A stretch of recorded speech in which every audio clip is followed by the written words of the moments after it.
بسم اللہ الرحمن الرحیم. میری آواز دیکھو پہنچ رہی جی میری آواز. بہت شکریہ. میرا نام مہتاب اکبر راشدی ہے اور میں اس سیشن کو کنڈکٹ کروں گی. اس لیے یہ سیشن بہت اہم ہے کہ ہم زبانوں کی بات کریں گے. اور جب ہم بات کرتے ہیں تو ایک عرصہ دراز سے جو چیز ہمارے سامنے آتی رہی ہے کہ ایک قومی زبان ہے، صرف اسی کو سننا ہے، اسی میں شاعری ہوتی ہے. باقی زبانیں جو ہیں وہ شاید گونگی ہیں، اس میں کچھ نہیں ہوتا، اس میں کچھ نہیں لکھا جاتا، اور ان کو کیا پتہ کہ شاعری کیا چیز ہوتی ہے وغیرہ وغیرہ. لیکن آج یہ سیشن اس لیے بہت اہم ہے کہ اس میں نہ صرف یہ کہ ان زبانوں کی کہ ادب اور شاعری کی بات ہوگی، بلکہ ہم یہ بھی دیکھیں گے کہ آج کے دور میں ان زبانوں میں موضوعات کیا ہیں. کیا ابھی تک گل و بلبل کی باتیں ہوتی ہیں، عشق کی باتیں ہوتی ہیں، حسن یار کی باتیں ہوتی ہیں، یا پھر آس پاس کی جو چیزیں ہمارے اوپر، ہمارے سامنے، ہمارے معاشرے میں ہوتی ہیں، کوئی ان کو بھی بتانے والا ہے؟ تو یہ ہمارا موضوع ہے اس کے سیشن کا، اور اس کا جو عنوان ہے وہ ہے حرف سادہ کو عنایت کا اعجاز کا رنگ. تو حرف سادہ ہر زبان میں ہوتے ہیں لیکن مفہوم ان کا بہت گہرا ہوتا ہے. ہمارے پاس آج یہاں جو لوگ موجود ہیں ان کا تعارف میں آپ سے کرواؤں. ہمارے سامنے نیاز ندیم صاحب ہیں، یہ سندھی ادب کی بات کریں گے، شاعری کی. ہمارے پاس رخشندہ آ گئی ہیں کیا؟ جی وہ ابھی تشریف لائی ہیں، وہ پنجابی شاعری کی بات کریں گی. ہمارے پاس نازیہ درانی ہے جو پشتو میں جو شاعری کی جا رہی ہے اس پر بات کریں گی. اور سعید تبسم مزاری صاحب بلوچی شاعری کی بات کریں گے. اور پھر ہمارے بہت ہی پیارے، ہم سمجھ رہے تھے نہیں آئے ہیں لیکن آ گئے ہیں، حارث خلیق صاحب، اور کراچی سے پیدل آئے ہیں. تو ہم ایک تو پیدل آئے ہیں اور اتنی سیڑھیاں چڑھ کر آئے ہیں تو ہماری سانسیں پھولی ہوئی ہیں. اور آپ لوگ جو یہاں آئے ہیں تعداد کم صحیح، لیکن یہ پتہ چل رہا ہے کہ آپ کو شاعری کا، ادب کا، زبانوں کا اور اپنی ماں بولی کا بہت شوق ہے اور آپ اس میں گفتگو سننا چاہتے ہیں. بہت بہت شکریہ. میں شروع کروں گی نازیہ درانی صاحبہ آپ سے. آپ پشتو میں شاعری کرتی ہیں اور آپ کی خواہش ہے کہ آپ کو توجہ سے سنا جائے، سب سنیں گے. تو میں آپ سے یہ کہہ رہی ہوں کہ پشتو بھی ایک ایسی زبان ہے جس کو ہم شاید اپنے ملکی سطح پر کم جانتے ہیں. اور میں تو یہ کہتی ہوں کہ اگر اکیڈمی آف لیٹرز نہ ہوتا یہ ادارہ تو ہماری تو شاید ایک دوسرے سے ملاقاتیں بھی نہ ہوتیں. تو اس لیے جب ہم یہ سیشن کرتے ہیں تو ہم ایک دوسرے کو جاننے کی کوشش کرتے ہیں، سمجھنے کی کوشش کرتے ہیں، اور ان کی زبان میں کیا ادب تخلیق ہو رہا ہے، موضوعات کیا ہیں اور کیوں ہیں، وہ ہم آپ سے سننا چاہیں گے.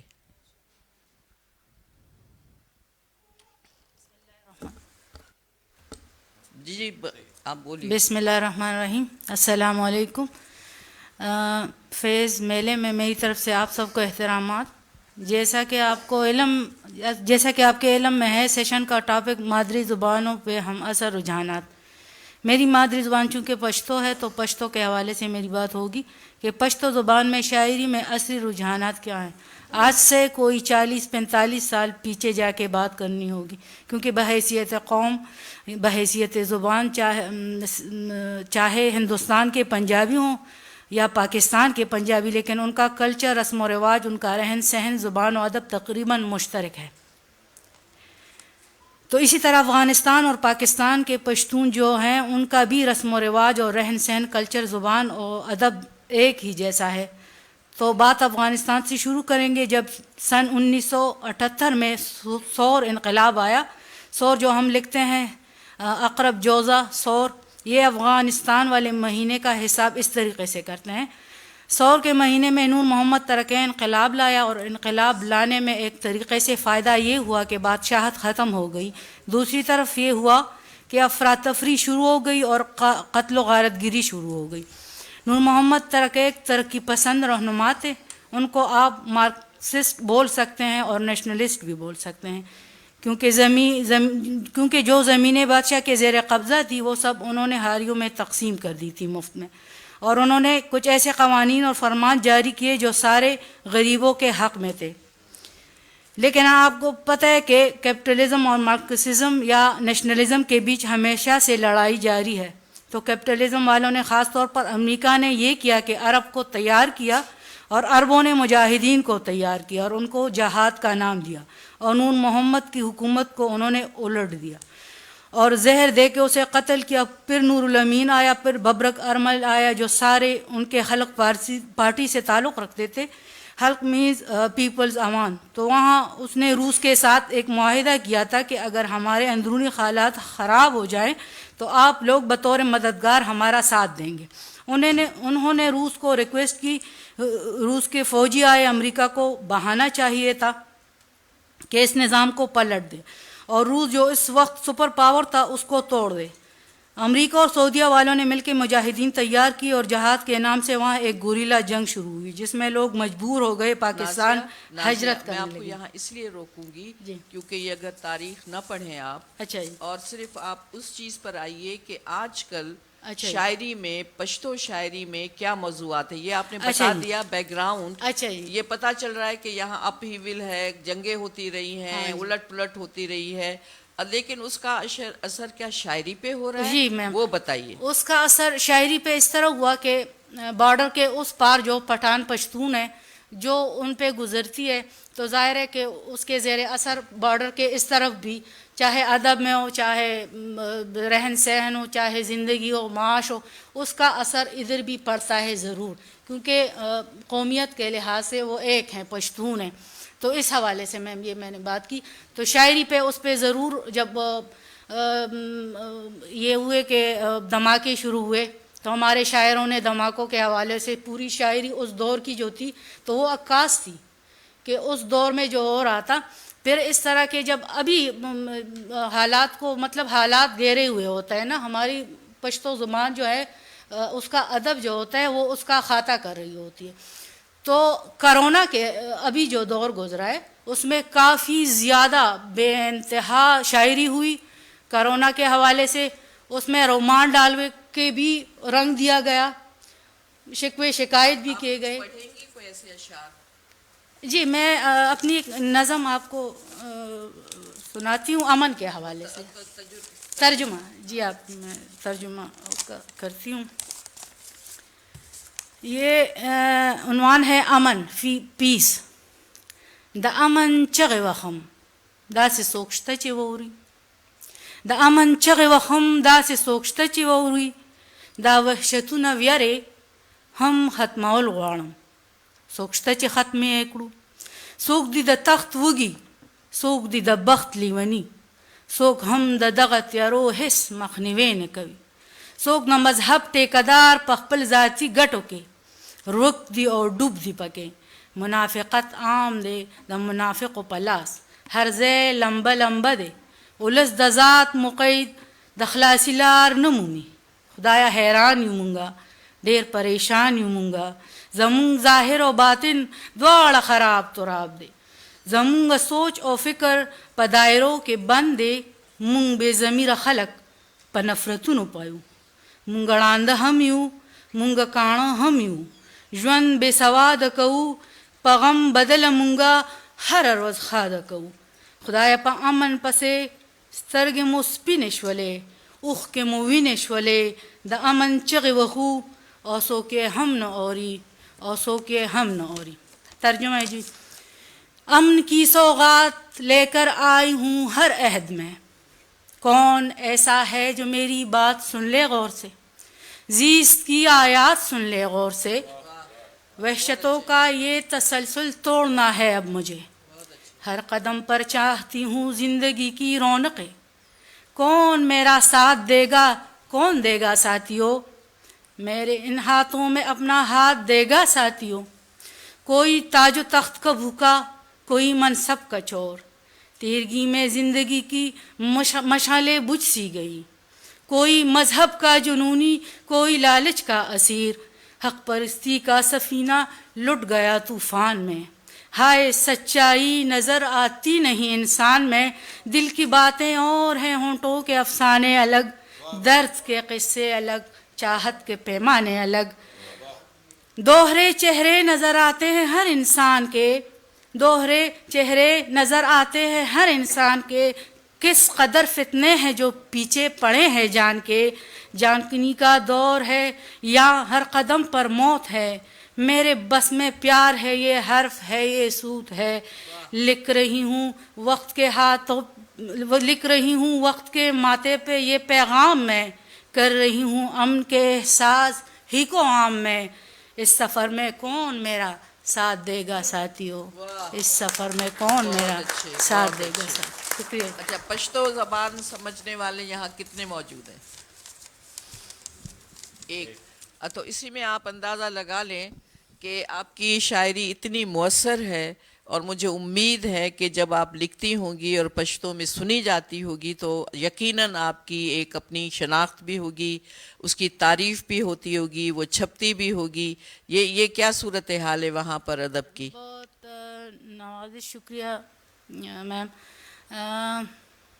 پہلے تو یہی ایک تصور تھا خواتین کے، چاہے لکھنے کے حوالے سے چاہے جو بھی فیلڈ ہو، کہ ادھر ایک تنگ نظر ماحول دکھایا گیا ہے۔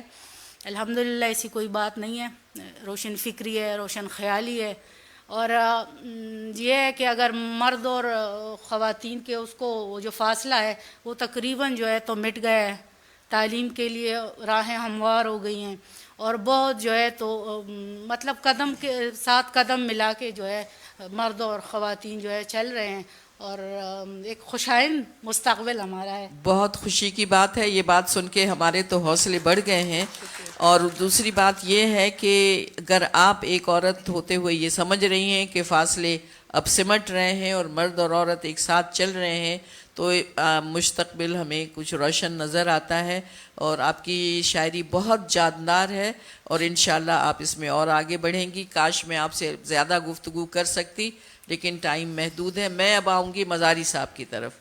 مزاری صاحب، آپ ایک سنگلاخ بلوچستان سے تشریف لائے ہیں، اور وہاں اس وقت کیا حالات جو بھی ہیں ہمیشہ سے بہت ہی خراب رہے ہیں، اس میں کیا موضوعات ہیں آج کل جو آپ ہمیں بتائیں گے؟ جو شاعری آپ کرتے ہیں، کیا وہاں نہ گل بھی ذرا کم ہوتے ہیں، بلبلیں بھی نہیں ہوتی ہیں، سبزہ بھی نہیں ہوتا ہے، سنگلاخ چٹانیں ہیں، پتھر ہیں، تو اس میں پتھروں میں آپ خوبصورتی تلاش کرتے ہیں؟ جی ایسا بھی نہیں ہے، ایسا نہیں ہے؟ ایسا نہیں ہے۔ بلوچستان ایک وسیع علاقہ ہے، اس میں جو ہے نا پہاڑ بھی ہیں، سبزہ زار بھی ہیں، باغات بھی ہیں، ساحل بھی ہے، دریا بھی ہیں، ندیاں بھی ہیں، جھرنے بھی ہیں، چشمے بھی ہیں۔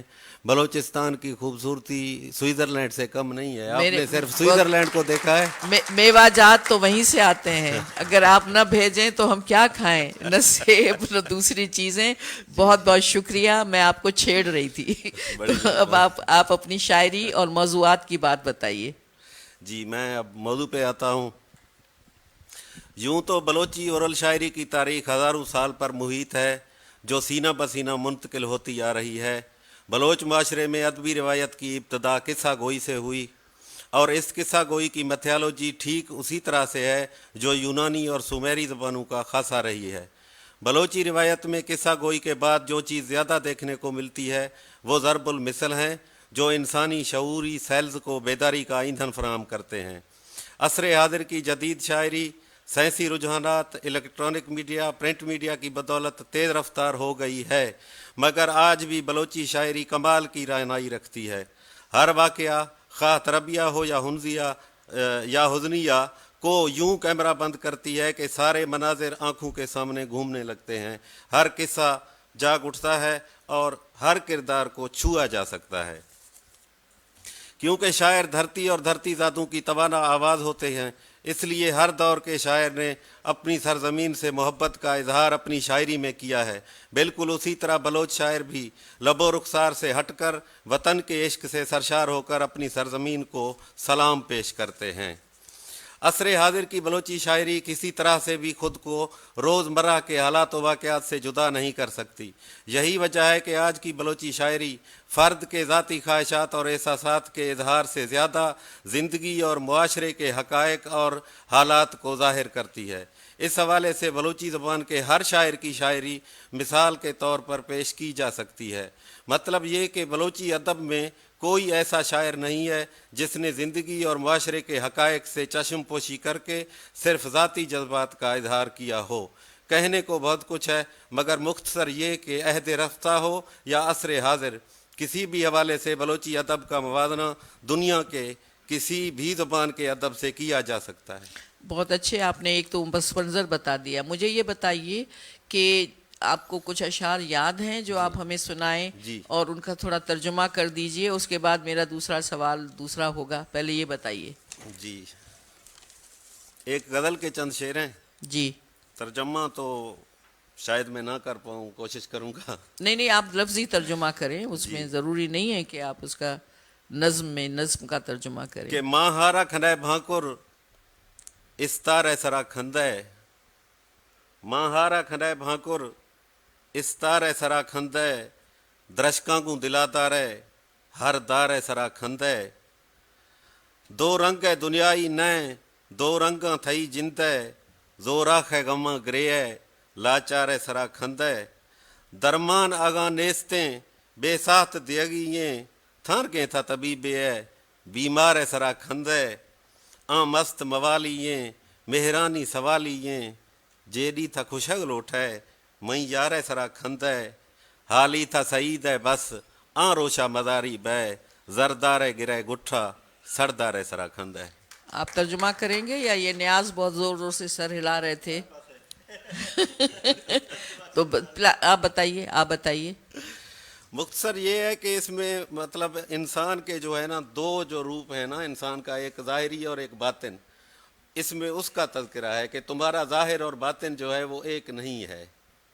مطلب تم چاند سے محبت کرتے ہو اور تاروں پہ ہنستے ہو، پتوں اور پھل کے ساتھ تمہیں محبت ہے، مگر اس کی جو درخت کی لکڑیاں ہیں ان کے ساتھ تجھے پیار نہیں ہے. درخت کے جو جڑیں ہیں ان سے تمہیں محبت نہیں ہے، صرف اس کے پھل سے تمہیں محبت ہے. واہ. اور دو رنگ جو ہیں وہ دنیا دو رنگی نہیں ہے، دو رنگ تمہارے اپنے ہیں. واہ واہ واہ، بہت اچھے. تم جو ہے نا وہ جو طاقتور ہے اس کے غم میں روتے ہو، جو لاچار ہے اس کے اوپر ہنستے ہو.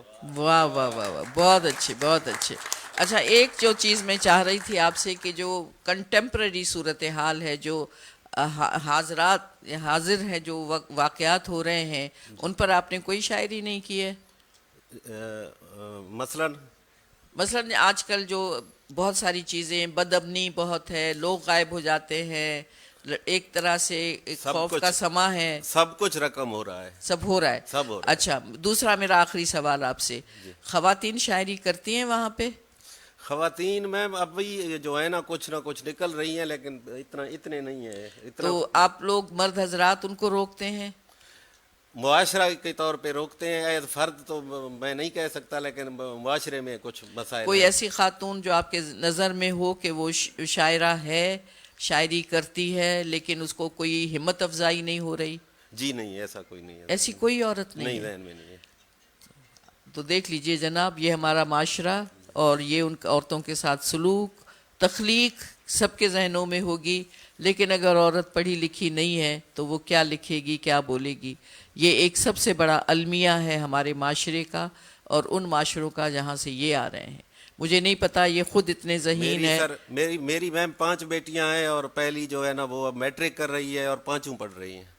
پڑھ رہی ہیں؟ Very good. تو یہاں سے ابتدا ہوگی انشاءاللہ، اور آپ میں اگر ان میں کوئی صلاحیت ہے جو یقیناً ہوگی، کیونکہ جینز جو ہوتے ہیں ماں باپ کے وہ جاتے ہیں بچوں میں، تو مجھے امید ہے کہ آپ ان کی ہمت افزائی کریں گے انشاءاللہ.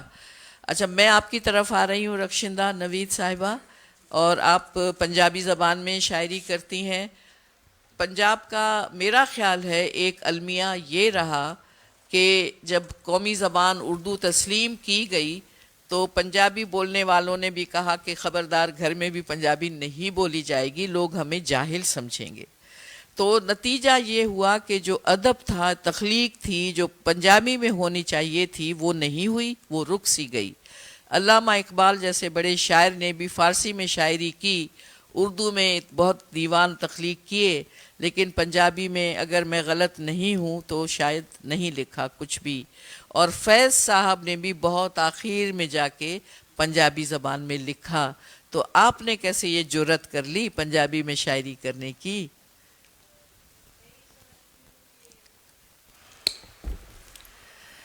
جو اپنی زبان ہے، جو شخص اپنی دھرتی سے محبت کرتا ہے وہ اپنی زبان سے یقیناً محبت کرتا ہے. یہ جس قسم کے حالات کا آپ نے ذکر کیا وہ یقیناً ایک تھوڑا سا پیچ بیچ میں آیا کہ جس میں ہمیں کوئی بہت بڑا کام پنجابی میں نظر نہیں آتا. لیکن اس کے ساتھ ساتھ اگر ہم دیکھیں تو ہمارے جن بڑے رائٹرز نے کام کیا ہے، اگر آپ غور سے دیکھیں تو ان کی تحریروں کی جو فضا ہے وہ تمام پنجاب کی رہتل سے بلونگ کرتی ہے. آپ بڑے بڑے رائٹرز لے لیں، منٹو کو لے لیں، آپ احمد ندیم قاسمی کو لے لیں، آپ منیر نیازی نے تو خیر پنجابی میں لکھا بھی، فیض صاحب نے بھی لکھا. تو یہ بات ہم نہیں کہتے کہ پنجابی میں کام نہیں ہوا. اب بہت اس وقت بھی میرا خیال ہے کہ پنجابی وہ زبان ہے جو شاید دنیا کے تمام ممالک میں پنجابی بولنے والے رہتے ہیں، اور وہاں پر ادبی تنظیمیں ہیں اور جو پنجابی کے لیے بہت بڑے بڑے کام کر رہے ہیں. ابھی حال ہی میں کچھ 2-3 برس پہلے سے کینیڈا میں ایک جو ہے سکھ برادران کی تنظیم ڈھاں کے نام سے ہے، جنہوں نے میرا خیال ہے ابھی تک اردو پنجابی میں اتنی بڑی اماؤنٹ اور اتنی عزت افزائی کسی نے نہیں کی جو پنجابی ادب کے لیے انہوں نے آغاز کیا ہے، جو شاید 45,000 ڈالرز یا کچھ اس طرح سے ہے اس کی. اور اس کی وجہ سے بھی اب میں نے یہ دیکھا ہے کہ جو ہے پنجابی کے لکھنے والوں میں مسلسل اب آ کے اضافہ ہوا ہے.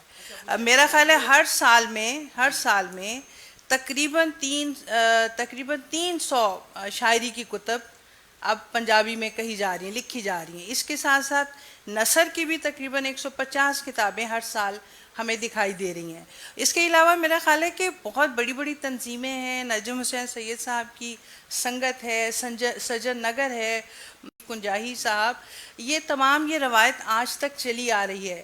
میں سمجھتی ہوں کہ جو رچنس پنجابی زبان میں ہے، جو ٹپا مائیا اور آپ کہہ لیجئے کافیاں اور جو جمر اور باقی روایتی ہمارے دوسری زبانوں کے بھی جو فوک میں ہمارے طاقت ہے، جو ہمارے ماڈرن سنگرز جو ہیں وہ جب تک پنجابی نہیں گاتے، وہ جب تک حدیقہ کیانی کو لے لیں اور علی عظمت کو لے لیں اور عاطف کو لے لیں، ان سب نے اس کو زندہ رکھا ہے. اور یہ زبان کبھی بھی میں سمجھتی ہوں کہ اس کی روایت رچ ہے. سب کو اس کا احساس ہو گیا. جی بہت دیر سے ہوا لیکن احساس ہوا. جی بالکل. اچھا، آپ سے میں یہ پوچھنا چاہوں گی کہ جو کنٹمپریری جو معروضی حالات ہیں وہ آج کی پنجابی شاعری میں کس طرح سے ریفلیکٹ ہو رہے ہیں؟ آپ نے اگر کوئی اس طرح کی شاعری آپ نے کی ہے یا آپ کو پتہ ہے تو ذرا بتا دیجئے. دیکھیں، ہماری جو روایت ہے وہ 500 سال پرانی اس زبان کی ہے، تو یہ صوفیہ کرام سے منسلک یہ روایت چلی آ رہی ہے. جی، بابا بلے شاہ بابا بلے شاہ کو تمام بالکل وارث شاہ، شاہ حسین، کس کو نام کریں گے، بابا فرید. بابا بلے شاہ کو تو سندھی جو ہے ہمارے گانے والے بہت جی بالکل. تو اب یہ ہے کہ اب ظاہر ہے جو آج کا لکھنے والا ہے اس کی شاعری میں صوفیانہ رنگ بھی جھلک رہا ہے. اور ایک جو مین چیز میں نوٹس کرتی ہوں کہ ہمارے لکھنے والوں میں جو جیسے ذات کے اندر جھانکنے والی ایک جو آپ کہہ لیجئے جس میں اپنی کھوج لگانے والی شاعری جو ہے وہ میں سمجھ رہی ہوں کچھ پنپ رہی ہے. اس کے ساتھ ساتھ ایک گہرا رنگ، چونکہ ہم ایسے معاشرے میں ہیں کہ جہاں سیاسی حالات کی اونچ نیچ چلتی رہتی ہے، تو وہ شاعری بہت پاپولر ہو رہی ہے کہ جس میں تھوڑا بہت آپ کہہ لیجئے سیاست کا رنگ ڈالا جا رہا ہے. جیسے ایک زمانے میں ہوتا تھا کہ فلموں میں سیکس ڈال دو اور یہ ڈال دو، تو اب آج کل شاعری میں what I have noticed کہ جہاں جہاں آپ نے حکومت کے خلاف یا ان کی جو ہے ان کی پالیسیز کو ہنٹ کیا ہے، تو وہ بہت زیادہ ایک آپ کہہ لیجئے وہ زور پکڑتی ہے. اس کے علاوہ ہمارے جو گاؤں میں رہنے والے، دور دراز بسنے والے، قصبوں میں، ضلعوں میں، آپ یقین مانیے وہاں پہ اتنی عمدہ پنجابی شاعری ہو رہی ہے کہ ہم اگر ڈھونڈنے بیٹھیں تو ہزاروں شعراء ہمارے سامنے آ جائیں گے. اور ان کے لکھنے کا بھی بنیادی موضوع ان کی زندگی کی مشکلات ہیں. ظاہر ہے شاعر وہ لکھتا ہے جو وہ دیکھتا ہے، وہ لکھتا ہے جو وہ سہتا ہے، جو وہ برداشت کرتا ہے، وہ لکھتا ہے جو وہ دیکھنا چاہتا ہے، جو اس کا خواب ہوتا ہے.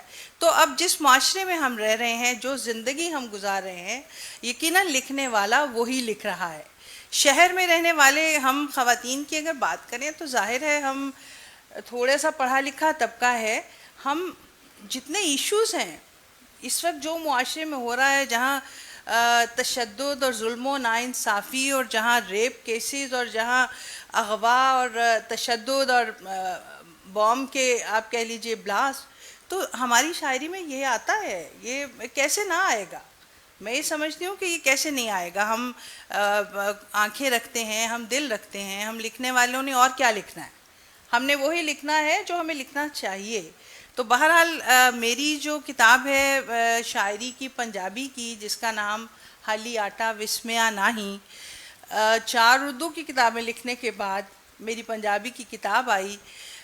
اس لیے کہ میں کیسے نہ لکھتی کہ میں نے اپنی دادی کو آج سے برسوں پہلے، جن کی انتقال ہو گیا، لیکن جو وہ محاورہ بولتی تھیں، جو وہ اپنی زبان کے اندر ٹھیٹھ پنجابی لاتی تھیں، وہ میرے بیک آف مائنڈ میں بیٹھی ہوئی تھی. وہ کہیں بھی نہیں گئی تھی، چاہے میں پنجابی بولوں یا نہ بولوں. میں بھی اسی کلاس سے بلانگ کرتی ہوں جہاں گھر کے چھوٹے بچوں کو انگریزی میڈیم اسکولوں میں ڈال دیا جاتا ہے، اور جن سے اردو بولتے ہیں. لیکن میں یقیناً کہہ سکتی ہوں کہ میں نے اپنی پنجابی ہونے کا یقین بھی ہے، اور میں نے اس کا ثبوت بھی دیا. اور میں نے اپنی ساتھ ساتھ میں لکھتی رہی پنجابی میں بھی. اور جب یہ کتاب آئی ہے تو آپ یقین مانیے کہ ان 4 کتابوں سے زیادہ مجھے اس کا فیڈ بیک بھی آ رہا ہے. ویری گڈ، بہت اچھی بات. اچھا حارث صاحب، آپ کو آخر میں سنیں گے.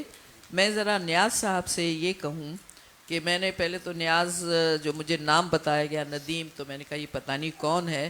اور صبح افتخار عارف صاحب جو بھی بہت واقف ہیں سندھی ان کے ادیبوں سے، وہ کہنے کہ یہ کون ہے. میں نے کہا میں پہلی دفعہ دیکھ رہی ہوں.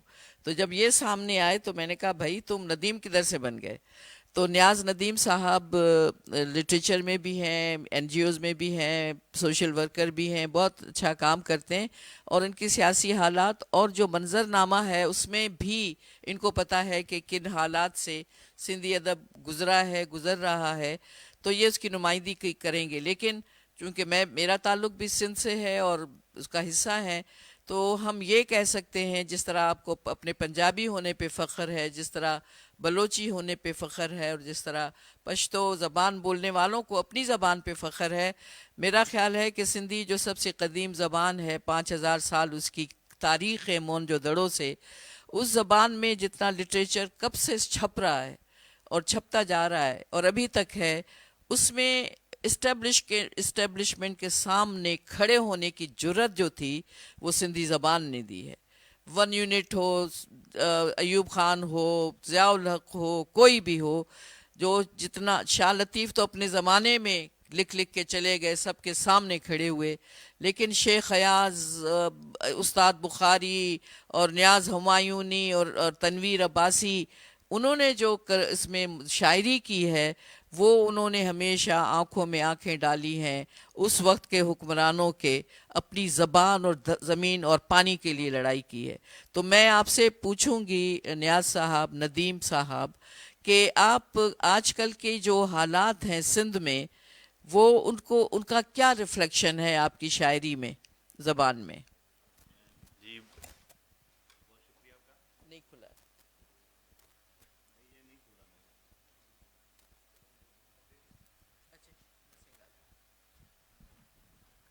اچھا، بہت شکریہ آپ کا مہتاب آپا. وہ یہ واقعی ایک تو تعارف میرا یہ ادبی تعارف ہے. آپ کے ساتھ ملاقاتیں کسی اور حوالے سے ہوتی رہی ہیں تو لوگ کنفیوز ہو جاتے ہیں، اور وہ آفیشیل نام بھی الگ ہے جس نام سے آپ جانتی ہیں. میں مختصر تعارف یہ کرا دوں کہ انڈس کلچرل فورم اسلام آباد میں ایک ادارہ ہے جس کو میں ریپرزینٹ کرتا ہوں، اور گزشتہ 7 سال سے پاکستان کی مادری زبانوں کا ادبی میلہ وہ ہم منعقد کریں ہیں. تو جہاں جہاں کسی زبان کی نمائندگی نہیں ہوتی تو ہم کھڑے ہو جاتے ہیں کہ جی ہم بلوچی کے بھی نمائندہ بن جائیں یا براوی کے بھی نمائندہ بن جائیں، اور اس طرح سے. تو بلوچی کا صرف میں ایک وضاحت کر دوں کہ بلوچی میں خواتین لکھنے والی ہیں. ہر سال جب ہم مادری زبانوں کا فیسٹیول کرتے ہیں تو وہاں پہ بلوچی اور براوی ایون ہزارگی زبان کی بلوچستان سے لوگ آتے ہیں، اور اس میں ناولس ہوں، شاعری ہو، افسانے ہوں، اس طرح کے. اس سال بھی ہمارا جو فیسٹیول ہوا ابھی فیبرری میں، اس میں 2 فیمیل جو رائٹرس تھیں بلوچستان سے وہ آئیں. 2 نہیں آ سکیں، 4 انوائٹڈ تھیں کسی وجہ سے. تو یہ ایک وضاحت مجموعی طور پہ. سندھی ادب پہ آتے ہیں، ابھی سندھی شاعری پہ خاص طور پہ آتے ہیں.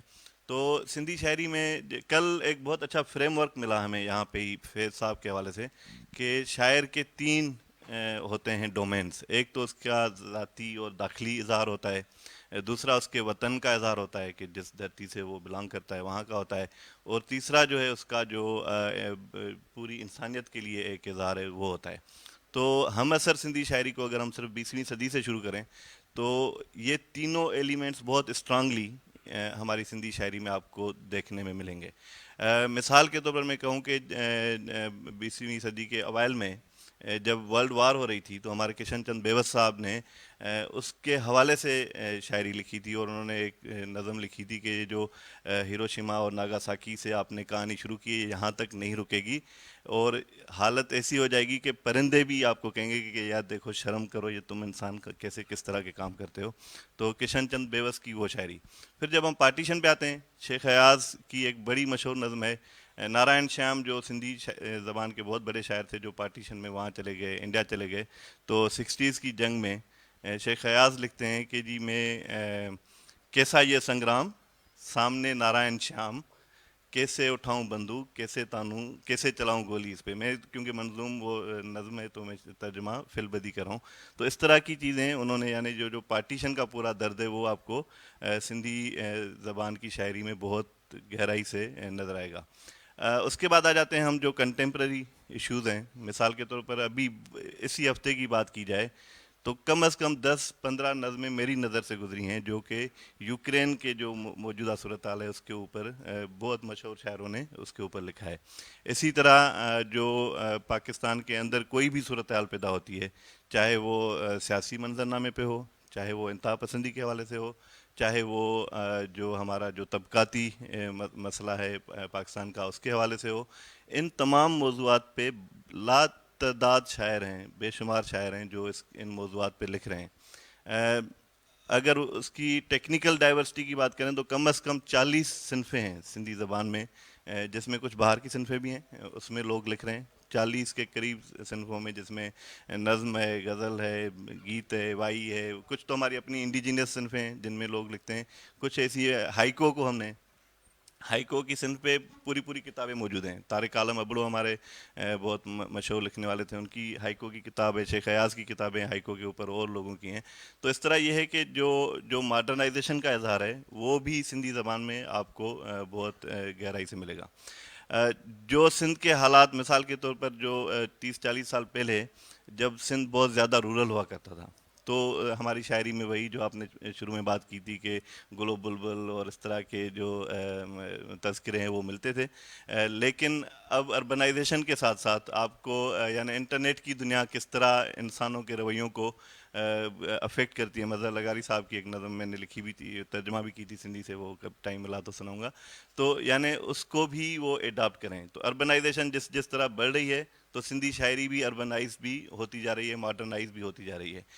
اسی طرح اگر آپ دیکھیں کہ جو جب سیاسی جدوجہدیں چلتی ہیں، موومنٹس چلتی ہیں، وہ چاہے 60s کی ہوں، لینگویج رائٹس کی موومنٹس ہوں، MRD ہو، تو ہم اپنے شاعروں کو جس طرح ہم یہاں پہ اردو میں حبیب جالب صاحب کو کہا جاتا تھا کہ یہ کراؤڈ پلرز ہیں، تو ہمارے جو شاعر تھے سندھی کے بہت سارے، بہت نام ہے اس میں. استاد بخاری کا نام ہے، شیخ ایاز کا نام ہے، نیاز ہمایونی کا نام آپ نے لیا.